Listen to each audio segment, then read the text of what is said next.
lagi sama aku Maria Suryani, NPM 19.161 dari kelas D, anak Fakultas Hukum, pastinya anak hukum dari Universitas Pasundan. Aku bikin video ini untuk memenuhi satu mata kuliah, yaitu Hukum Islam 1. Mau tahu kan aku bakal bahas apa di video kali ini? Ikutin sampai akhir yuk, aku bakal bahas apa.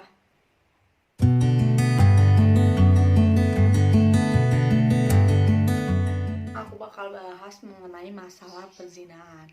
Sebelum lebih lanjut, kita lihat pengertiannya dulu yuk. Zina dalam agama Islam didefinisikan sebagai perbuatan bersenggama antara laki-laki dan perempuan. Namun secara umum, kegiatan seksual yang dapat merusak kehormatan manusia itu udah dikategorikan zina. Kenapa sih sekarang banyak banget gitu yang muncul masa perzinahan? Kenapa?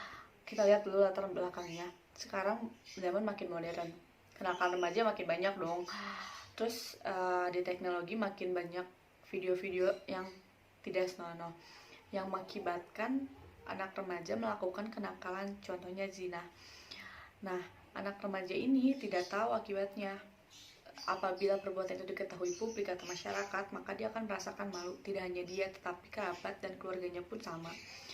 Nah, para remaja ini nggak memikirkan apa sih kedepannya, apa sih akibatnya. Akibatnya apabila dari hasil perzinahan itu melahirkan seorang anak, maka garis keturunannya pun akan rusak. Selain itu, akan mengakibatkan penyakit-penyakit seperti HIV, AIDS, sipilis, dan sebagainya. Lalu bagaimana sih menurut ayat Al-Quran? Apalagi di agama Islam. Ya, Al-Quran sudah pasti jelas bahwa ada banyak banget ayat Al-Quran yang membahas mengenai zina. Namun aku bakal ambil dua. Yang satu ada di Quran surat Al-Isra ayat 32 yang artinya, janganlah kamu dekati zina karena itu perbuatan yang keji dan merupakan suatu jalan yang buruk. Udah pasti kan itu zina dilarang.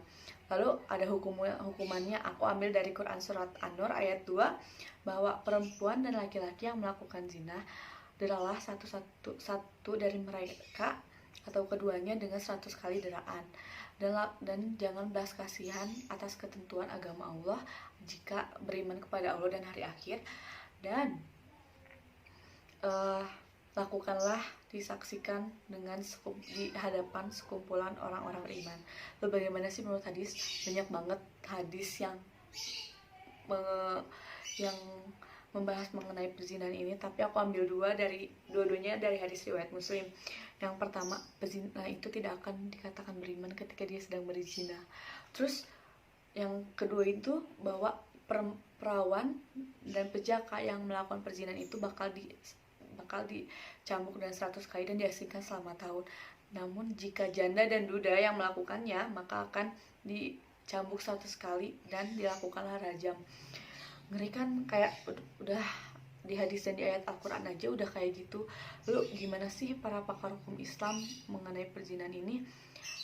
Yang klasik seperti mazhab Hanafi, Maliki, Syafi'i, Hambali, bahwa mereka itu sepakat bahwa zina itu dilarang dan diharamkan. Lalu di keadaan modern ini masa sih nggak ada yang berani speak up? Ada, bahwa menurut mereka yang kontemporer ini ada yang pro dan ada yang kontra.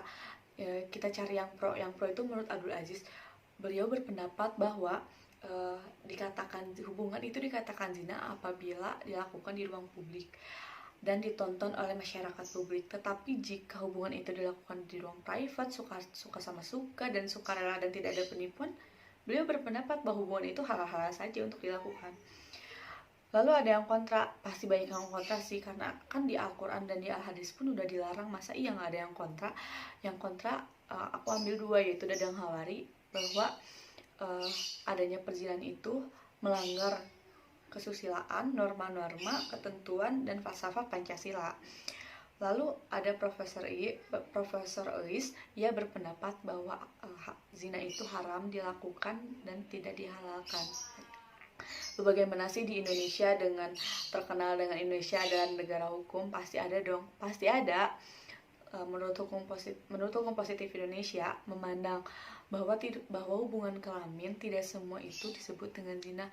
Lalu ada kan bahwa masalah perzinahan ini dapat dihukum pidana, ada, itu terkandung dalam 284 KUHP di Indonesia yang dijelaskan bahwa yang terancam pidana melakukan zina itu apabila seorang laki-laki dan perempuan berzina tetapi keduanya sudah dalam status perkawinan.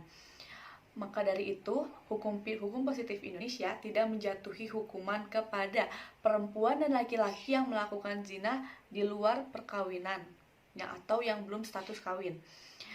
Hal itu didasarkan jika yang dilakukan oleh mereka itu hanya merugikan sedikit tanpa harus menyinggung hubungan masyarakat, hanya menyinggung hubungan individu saja. Maka dari itu dapat disimpulkan bahwa menurut hukum positif Indonesia yang dapat terancam pidana dan dijatuhi hukuman ketika hal itu terjadi melanggar dan menyalahi kehormatan perkawinan. Nah, setelah aku berbicara dari awal sampai akhir, ini kesimpulannya bahwa zina dalam agama Islam adalah perbuatan bersenggama antara laki-laki dan perempuan. Namun secara umum segala hubungan seks atau kelamin yang merusak kehormatan manusia sudah dikategorikan zina. Di dalam Al-Quran dan Al-Hadis sudah dilarang dan dijelaskan mengenai perzinahan, hukuman perzinahan itu seperti apa. Lalu menurut para pakar hukum Islam itu yang klasik itu mereka sepakat bahwa zina itu dilarang dan diharamkan. Namun di kontemporer itu masih ada yang pro dan ada yang kontra lah, berbeda pendapat seperti yang kalian tahu juga.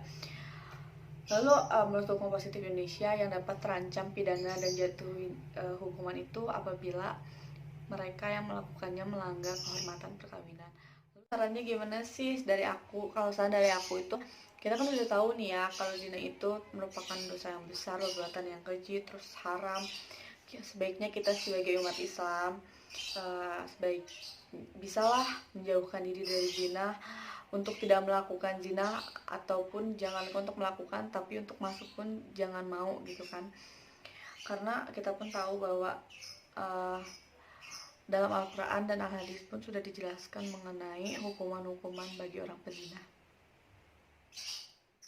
Itu aja video dari aku, semoga bermanfaat dan semoga kalian bisa mengambil apa yang kalian butuhkan dari video ini, dan semoga apa yang telah aku paparkan sampai ke kalian dan kalian dapat mengambil ilmu-ilmunya dan mengimplementasikan dalam kehidupan sehari-hari. Sampai jumpa lagi, dadah, assalamualaikum.